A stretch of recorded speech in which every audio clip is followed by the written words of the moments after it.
ইবলিস শয়তান কাফের হইছে, আল্লাহর কয়টা আইন মানে নাই? ইয়েস, মাত্র একটা। ইবলিস শয়তান কাফের হলো আল্লাহর একটা বিধান অমান্য করে। ওই বিধান অমান্য করার আগেও কি কাফের ছিল? কাফের ছিল, বরং সেই ফেরেশতাদের সাথে চলতো।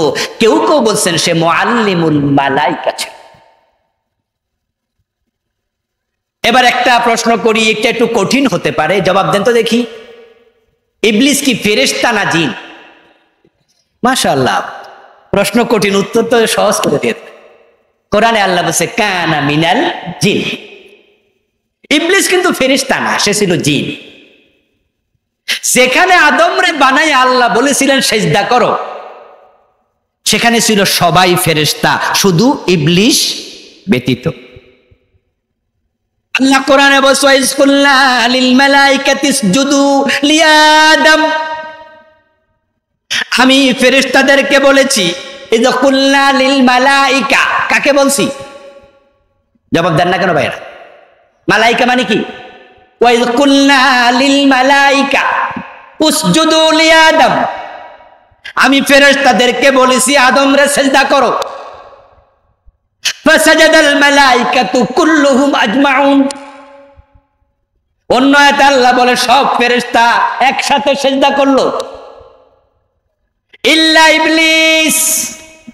ইবলিস খাড়াই রইলো, সিজদা সে করলো না। আল্লাহ বলে আমি তারে এবার প্রশ্ন করলাম, মা মানাকা আল্লাহ তাসজুদা ইযা আমারতুক। ওই ইবলিস তোকে যখন বলেছি সিজদা কর, সবাই করলো, তুই কেন করলি না? ইবলিস যদি জবাব দিত, আল্লাহ আপনি তো ফেরেশতাদেরকে বলছেন, আমি তো ফেরেশতা না, তাই করি নাই। আল্লাহ বলতো তাই নাকি, বুঝছি, কাফের হতো না। ইবলিস যদি বলতো আল্লাহ সিজদা করি নাই, রব্বানা যালামনা আনফুসানা, ভুল হয়ে গেছে, ফিরলি আমারে মাফ করো, কাফের হতো না।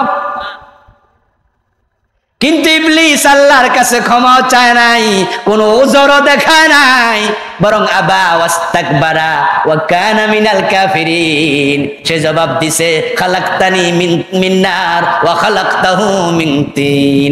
এ যুক্তি দেয়, আমার আগুন থেকে বানাইছো, আদম রে মাটি থেকে বানাইছো। ওয়াস্তাকবারা, অহংকার করে, আমি না সেরা, আমি কেন সিজদা করব? আল্লাহ কাবা ওয়াস্তাকবারা ওয়া কানা মিনাল কাফিরিন। আমার একটা আদেশ মানে নাই। ফেরেশতাদের ওস্তাদ ওই ইবলিসের ঈমান আছে না চলে গেছে? এই ঘটনা প্রমাণ করে ঈমান চলে যাওয়ার জন্য, কাফের হওয়ার জন্য ডজন ডজন কুফর লাগে না, একটা কুফর করলে কাফের। এখন আল্লাহর কোরআনে আছে চোর ধরে হাত কাটো। এই আইন বাংলাদেশে আমরা কয়বার মানছি? বাংলাদেশের বয়স তো 53 বছর চলছে। চোর ধরে হাত কাটার আইন 53 বছরের বাংলাদেশে একদিনও কেউ মানে নাই। কোরআনে আছে জেনা করলে 100 বেত লাগাও, হাদিসে আছে বিবাহিত হলে পাথর মেরে ধ্বংস হত্যা করো, কোরআনে আছে ডাকাতি করলে সুরে চড়াও, হাদিসে আছে মদ পান করলে 80 বেত লাগাও, কোরআনে আছে আলাহুল খালকু ওয়াল আমর, সৃষ্টি যার, আইন চলবে শুধু তার। কোরআনে আছে নিল হুকমু ইল্লা লিল্লাহ, আল্লাহ ছাড়া কারো আইন চলবে না। 52 বছর 53 বছর বাংলাদেশ আল্লাহর আইনে চলছে কয়দিন? শয়তান আল্লাহর আইন মানে নাই কয়টা? আমরা মানি না কয়টা? এখন শয়তানের ঈমান না যদি না থাকে, আপনাদের খবর কি?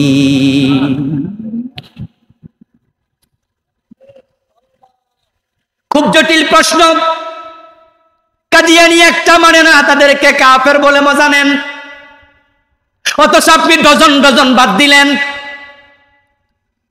এই জন্য তো আমরা আল্লাহর আইনের কথাগুলো বলি। আল্লাহর আইনের কথা বললে বিপদ হয়, মুসিবত হয়, মাহফিল বন্ধ হয়ে যায়, জেলখানায় যাওয়া লাগে। আল্লাহর আইনের কথা বলা তো অন্য দূর চাপায় ফাঁসি পর্যন্ত দিয়া দেয়। আল্লাহর আইনের কথা বললে বিপদ আছে তা জানার পরও আমরা কেন বলি? শখে নয়, শখে নয়। এজন্যই বলি আমরা বিদ্রোহী, আমরা বিদ্রোহী। যতদিন পর্যন্ত সমাজে আল্লাহর আইন কায়েম হবে না, এই কথা থেকে, দাবি থেকে আমাদের চুল পরিমাণ সরানো যাবে না।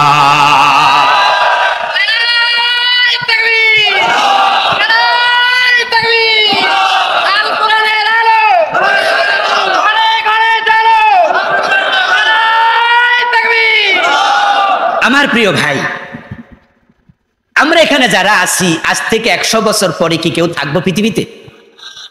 কোনো সম্ভাবনা নাই।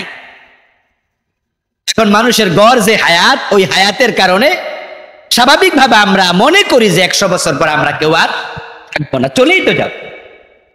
আল্লাহর কাছে যখন যাবেন, তখন আল্লাহর পুরা কোরআনের উপরে, পুরা বিধানের উপরে আপনার ঈমান নাই। ঈমান নিয়ে কি মরবেন? এই জন্য জমিনে আল্লাহর আইন কায়েম হোক আর না হোক, এটা আমার দেখার বিষয় না। কিন্তু আল্লাহ সব আইন আমি মানি, এর বাহিরে চলবো না, এটা বলে বলে আজরাইলের সাথে সাক্ষাৎ করতে চাই। আমরা ঈমান নিয়ে মরতে চাই, কিন্তু কুফরি সাপ্লাই।